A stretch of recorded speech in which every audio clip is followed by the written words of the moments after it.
પછી સેવાના પ્રકાર ઘણા બધા છે. જેના પ્રત્યે તમને સ્નેહ છે, 4 અક્ષરથી સેવા શબ્દ બને છે. સ ઉપર એની માત્રા, પછી વ અને પછી આગળ આની માત્રા. 4 અક્ષર થાય ત્યારે એક સેવા શબ્દ બને છે. તો સેવા શબ્દનો અર્થ શું થયો? સેવા શબ્દનો સ્વસ્ય અયમેવ ધર્મો હિ, વૈષ્ણવ તરીકેનું આપણું અંતિમ કર્મ, ધર્મ અને આપણું કર્તવ્ય શું છે? ભગવત સેવા છે. તમે દરેક વલ્લભ કુલના પ્રવચન અહીંયા થાય છે, દરેક વિદ્વાન શાસ્ત્રીજીઓના પ્રવચન થાય છે, સત્સંગ થાય, પ્રવચનો થાય, કથા થાય, વૈષ્ણવજનો પધારે, એ પણ સત્સંગ આપને કરાવે છે. આપ જ્યારે અલ્ટિમેટ ધ એસેન્સ ઓફ પુષ્ટિ માર્ગ અગર આપ વિચાર કરો તો દરેકના પ્રવચનમાંથી એક સાર નીકળતો હશે કે ઠાકોરજીની સેવા સિવાય પુષ્ટિ માર્ગમાં બીજો કોઈ પરમ ધર્મ માનવામાં આવ્યો નથી. કેમ નથી માનવામાં આવ્યો? કારણ કે મહાપ્રભુજીએ કહ્યું સ્વસ્ય અયમેવ ધર્મો નાન્યક્વાપી. આના સિવાય કલિકાલમાં પ્રભુ પ્રાપ્તિનો બીજો કોઈ માર્ગ મને દેખાતો નથી. એટલા માટે મહાપ્રભુજીએ કહ્યું નાન્યક્વાપી કદાચન.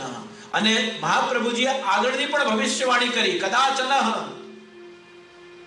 કે આ કાળમાં તો નથી જ દેખાતું, આવનાર સમયમાં પણ પ્રભુ સેવા જેવું અને પ્રભુ સેવા સિવાય બીજું કોઈ પણ કર્તવ્ય એવું દેખાતું નથી કે અનંત દોષોથી ભરેલો જીવ એ ઠાકોરજીને જગાડી શકે, અરોગાવી શકે, સ્નાન કરાવી શકે, પહોળાવી શકે, ભગવાન સાથેનો આટલો બધો નૈકટ્ય અને આટલું બધું સંવાદ સ્થાપિત કરી શકે એવો બીજો કોઈ માર્ગ દેખાતો નાન્યક્વાપી કદાચન.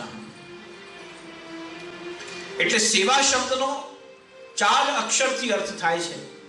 પહેલો અર્થ એ છે કે જેના પ્રત્યે, જેની તમે સેવા કરી રહ્યા છો. કોઈના ઘરે લાલન બિરાજે છે, કોઈના ઘરે ચિત્રજી બિરાજે છે, કોઈના ઘરે બંને સ્વરૂપ બિરાજે છે.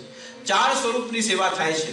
એક લાલન સ્વરૂપે થાય છે, ચિત્રજી સ્વરૂપે થાય છે, મદન મોહનજી અને સ્વામીજી યુગલ સ્વરૂપે થાય છે, અને શ્યામ સ્વરૂપની સેવા થાય છે. 4 અલગ અલગ પ્રકારથી પુષ્ટિ માર્ગમાં સેવા થાય છે. તો સેવા શબ્દના 4 અર્થ થયા. એક, તમે જેની સેવા કરો છો એના પ્રત્યે તમને સંપૂર્ણ સ્નેહ હોવો જોઈએ, એટલે કે સ શબ્દ આવ્યો. સ ની ઉપર એની માત્રા આવી. એની માત્રાનો મતલબ થયો એના પ્રત્યે તમને એષણા રહિત ભાવ હોવો જોઈએ, એટલે કે નિષ્કામ ભાવ હોવો જોઈએ. નિષ્કામ ભાવનો મતલબ એ થયો કે આપણે ઠાકોરજીની સેવા કરી રહ્યા છે, એનાથી આપણને બીજું કંઈ પ્રાપ્ત કરવું નથી. આપણે ઠાકોરજીની સેવા એટલે નથી કરતા કે એનાથી આપણો બિઝનેસ સરસ ચાલે. ઠાકોરજીની સેવા એટલે નથી કરતા કે શરીરના રોગ એનાથી દૂર થઈ જાય. ઠાકોરજીની સેવા એટલે નથી કરતા કે બાળકોનું ભવિષ્ય સારું થઈ જાય. સેવાનું ફલ એ પણ સેવા જ છે.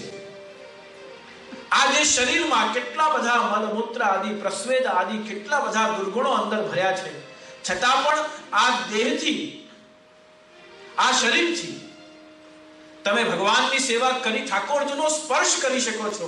આનાથી વધારે કૃપા માર્ગનું શું પ્રમાણ હોઈ શકે? જે દેહ સતત અનિષ્ટનું નિવારણ કરતું રહે છે, એમાંથી વિસર્જન થયા કરે છે, એવા દુર્ગંધથી ભરેલા દેહથી પણ આપ એ બ્રહ્મ પરમાત્માનો સ્પર્શ કરી શકો છો. આનાથી વધારે કોઈ કૃપા હોઈ શકતી નથી. મને સારી રીતે યાદ છે, એકવાર દાઉ બાવા તિલકાયત મહારાજ, રાજીવ લોચનજી તિલકાયત મહારાજ શ્રી, એમણે ઠાકોરજીનો મનોરથ કર્યો, અને મનોરથ કરીને એમણે નંદ ભવનનો મનોરથ કર્યો. અને મનોરથ કરવામાં એમને ઠાકોરજીનો એવો ભાવ થયો કે હું નવનીત પ્રિયાજીની ગાદી પધરાવીને જઈ રહ્યા હતા, અને હૃદયમાં એવો ભાવ થયો કે લાવ નવનીત પ્રિયાજીને, ઠાકોરજીને હું પહેલા પાટ ઉપર સાંગા માછી પર પધરાવું, તે પહેલા મારા ખોડામાં એકવાર ગાદીને પધરાવું અને પછી ઠાકોરજીને પાટ ઉપર સાંગા માછી પર પધરાવું. એવો ભાવ એમના મનમાં થયો. અને ઠાકોરજી પધરાવીને એ નવનીત પ્રિયાજીના મંદિરથી નવનીત પ્રિયાજીનો આગળ બગીચો છે, જ્યાંથી આપણે શ્રીનાથજીના દર્શન માટે જઈએ છીએ. તો ત્યાં નવનીત પ્રિયાજીના બગીચામાં ઠાકોરજીને પધરાવીને જઈ રહ્યા હતા અને એમના મનમાં વિચાર આવ્યો કે હું જઈને ગોદીમાં તો પધરાવું, પણ આ ગોદીમાં પધરાવું પણ આ દેહમાં તો કેટલા બધા દુર્ગંધ ભર્યા છે. ઠાકોરજીને જો હું ખોડામાં પધરાવીશ તો મારા પ્રભુને નવનીત પ્રિયાજીને કેટલો પરિશ્રમ થશે. આ ભાવની સૂક્ષ્મતા સુધી જ્યારે જઈએ ત્યારે નિષ્કામ ભાવનો અર્થ આપણને સમજાય છે. ગોપાલલાલજી મહારાજ મથુરાવાળા, આ સેવા જે છે એ પ્રત્યક્ષ પ્રમાણ છે. સેવા એ ભૂતકાળ નથી. સેવા શબ્દનો પણ સનાતન શબ્દ છે. સનાતન સેવા છે, આ સનાતની સેવા છે. એટલે આને કાળ સ્પર્શી શકતું નથી.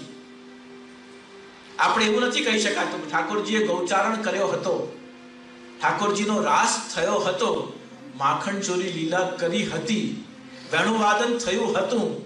લીલા શબ્દને પણ ક્યારે પણ ભૂતકાળ સ્પર્શ કરી શકતું નથી. એવી રીતે સેવા શબ્દને પણ ક્યારે ભૂતકાળ સ્પર્શ કરી શકતું નથી. એટલા જ માટે તો આપણે દર વર્ષે જન્માષ્ટમી ઉજવીએ છીએ. એકવાર જન્મદિવસ ઉજવાઈ ગયો પછી પાછા દર વર્ષે નંદ મહોત્સવ કરીએ છીએ, દર વર્ષે અંકુટ કરીએ છીએ, કારણ કે એ લીલાઓનું આવર્તન ચાલુ જ છે. તો ગોપાલલાલજી મહારાજ ઠાકોરજીના ખંડપાઠના સિંહાસન પર બધા આપણે ત્યાં ખીલોનાઓ મૂકવામાં આવે, મથુરાવાળા ગોપાલલાલજી મહારાજ. તો તે વખતે પાઠ ઉપર ખંડ ઉપર બે પોપટ મૂકેલા હતા. પછી એમની પાછળ મોર મૂકે, પછી ગાયો મૂકીએ, ઘોડા મૂકીએ, આ બધા ખીલોનાઓ આપણે ઠાકોરજી સામે સજાવટ કરીએ. તો બે પોપટ મૂકેલા હતા અને ગોપાલલાલજીના પિતા કલ્યાણરાયજી, એમના પણ પિતા વખતથી એ ખીલોનાઓ ત્યાં બિરાજેલા હતા. 2-3 પેઢીથી ખીલોનાઓ એ ખંડ ઉપર બિરાજેલા હતા. હવે મુખિયાજીએ 2-3 વાર ગોપાલલાલજી મહારાજને કહ્યું કે મહારાજશ્રી, આ જે પોપટ મૂક્યા છે, જે ઠાકોરજીની આસપાસ જે પોપટ મૂક્યા છે, એ પોપટની પડઘી તૂટી ગઈ છે, ચાંદીના છે, અને રોજ વપરાય એટલે એમના બંને પગ પણ વળી ગયા છે અને પોપટ આમ કરીને ઝૂકેલો રહે છે. એક પોપટ બરોબર છે, બીજા પોપટની પડઘી તૂટી જવાથી એ નમી ગયો છે. હવે આપ આને બદલાવી દો, આપ આને બદલાવી દો, આપ આને બદલાવી દો. ગોપાલલાલજી મહારાજે બહુ 3, 4, 5 વર્ષ તો મુખિયાજીની વાત ટાળી. એક દિવસ શિંગાર કરીને મહારાજજી ઊભા હતા અને ઠાકોરજીને શિંગારના સમયમાં આરસી દર્પણ દેખાડ્યું અને ફરીવાર મુખિયાજીએ આજે ઠાકોરજીનો જ્યારે દર્શન થઈ રહ્યા હતા ત્યારે ગોપાલલાલજી મહારાજશ્રીને કહ્યું કે કૃપાનાથ, હવે તો આપ પોપટનો ઉદ્ધાર કરો, હવે તો આપ નવી જોડ મંગાવી દો. મેં મનોરથી પણ શોધી લીધા છે, આપ નવા સિદ્ધ કરાવીને પધરાવી દો તો સુંદર ઠાકોરજીના પોપટ થઈ જશે. ત્યારે એમ થયું કે ગોપાલલાલજીને એવું થયું કે હવે મુખિયાજી ઠાકોરજીના સન્મુખ આજે કહી રહ્યા છે, એનો મતલબ એ થયો કે હવે આ પોપટના ઉદ્ધારનો સમય આવી ગયો છે. ગોપાલલાલજી મહારાજે એ જેની પડઘી સરસ હતી, જે તૂટી નથી, એવો જે આખો પોપટ હતો એ પણ, અને જેની પડઘી તૂટી ગઈ હતી એ નર માદાની જે જોડી હતી એ બંને પોપટની, ચાંદીના પોપટને લઈને અને ગોપાલલાલજી મહારાજ નિજ મંદિરની આગળની તિબારીમાં પધાર્યા અને તિબારીમાંથી ચોકમાં પધાર્યા. શિંગારના દર્શન ખોલેલા છે અને શિંગારના દર્શન ખોલેલા છે તે વખતે ગોપાલલાલજી મહારાજે એ બંને ચાંદીના પોપટ લઈ ચોકમાં ઊભા રહીને અને કહ્યું કે જો અબ તમારી સેવા કો સમય પૂરો ભયો, આમ કરીને છોડ્યા તો બંને પોપટ ઉડીને ઉપર નીકળી ગયા. ચાંદીના પોપટ હતા પણ એ નરમાદાને બંનેને ગોપાલલાલજી મહારાજે ચોકમાં જઈને છોડ્યા અને જેવી રીતે છોડ્યા એ ચાંદીના પોપટ સાચા થઈને અને જાઓ તમારે સેવા કો કાર્ય પૂરો ભયો, આજ સો તુમ નિત્ય લીલા પ્રવેશ, જેમ ગોપાલલાલજી મહારાજ બોલ્યા એમ બંને પોપટ ઉડીને નિત્ય લીલામાં પધારી ગયા. તો સેવા શબ્દનો અર્થ બહુ જ વ્યાપક છે અને આપણે કેવલ મિશ્રી ભોગમાં કે કેવલ આપણે દૂધઘરમાં કે અંસખડીમાં બાંધી શકીએ નહીં. બહુ વ્યાપક અર્થ છે સેવા શબ્દનો. તો સ એટલે જેની તમે સેવા કરો છો એના માટે સંપૂર્ણ સ્નેહ હોય, એશના રહિત, સની ઉપર એની માત્રા, એશના રહિત ભાવ, નિષ્કામ ભાવ. એ સાધનને એ જ ફલ, સેવાનું કોઈ બીજું ફલ નથી, સેવાનું ફલ સેવા છે.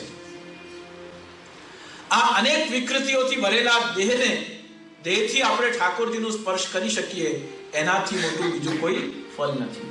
સ એ અને ત્રીજું અક્ષર છે વ. વિવેક પૂર્વક સેવા કરવી જોઈએ. હું પ્રભુનો સેવક છું, હું દાસ છું અને પ્રભુ મારા સ્વામી છે, માલિક છે. એ ભાવથી જ્યારે દાસ ભાવથી સેવા થશે ત્યારે આપણામાં એ વૈષ્ણવી વિવેક આવે છે. સ એ વ અને વ ની આગળ આની માત્રા હોય છે. એકવાર તમે ઠાકોરજી પુષ્ટ કરાવીને સેવ કરાવીને તમારા માથે પધરાવો પછી એમનામાં જ તમારી સૌથી વધારે આસક્તિ હોવી જોઈએ. આ માત્રા છે આસક્તિની. કૃષ્ણાધીના તુ મર્યાદા સ્વાધીના પુષ્ટિરુચ્યતે. કેટલી સુંદર વાત છે. કૃષ્ણાધીના તુ મર્યાદા સ્વાધીના પુષ્ટિરુચ્યતે. તો જે ઠાકોરજી ભક્તના વશ થઈ બિરાજે છે એ કૃપા કરવા માટે આપણને નિમિત્ત બનાવીને કૃપા કરવા માટે આપણા ઘર સુધી પધાર્યા છે. અને જે મંદિરમાં બિરાજી રહ્યા છે એ સર્વત્ર બધા ઉપર કૃપા કરવા માટે બિરાજી રહ્યા છે. તો એક નંદ ભવનના અંદરની લીલા છે અને બીજી નંદ ભવનના બહારની લીલા છે. ત્યારે ઠાકોરજી ગૌચારણ કરવા માટે ગોકુલની ગલીઓમાંથી પધારે ત્યારે અધિકારી અનધિકારી જે કોઈક માર્ગમાં દેખાય બધાને પ્રભુના દર્શન થાય. પણ જ્યારે નંદ ભવનમાં પધારે ત્યારે તો નંદરાયજી જશોદાજી જેમને બોલાવે એમને જ ઠાકોરજીની સેવા પ્રાપ્ત થાય છે. એટલે એક કૃપાનંદ સુદુર્લભ એટલે કે જે નંદ ભવનમાં બિરાજી રહ્યા છે, આપણા ઘરે બિરાજી રહ્યા છે, એ કૃપાનંદ છે. એ આપણા ઉપર કૃપા કરવા માટે આપણા ઘરે પધાર્યા છે. એમના નિત્ય લીલામાં કે નંદ ભવનમાં કે વ્રજમાં કોઈ વસ્તુની કમી નથી, પણ આપણા ઉપર વરસવા માટે ઘટા આપણા ઘરે આવી છે. અને સર્વાનંદમય સ્વાપી જે સર્વાનંદી છે એ મંદિરમાં બિરાજી રહ્યા છે. અને એ જે કોઈક પ્રકારના જીવો, જે કોઈક પુષ્ટિ, પ્રવાહ, મર્યાદા, ચર્ચણી, જે કોઈક પ્રકારના જીવો ઠાકોરજીના સન્મુખ આવે છે એ બધાનો ઉદ્ધાર આપશી પોતાના ચરણારવિંદની ભક્તિથી કરે છે.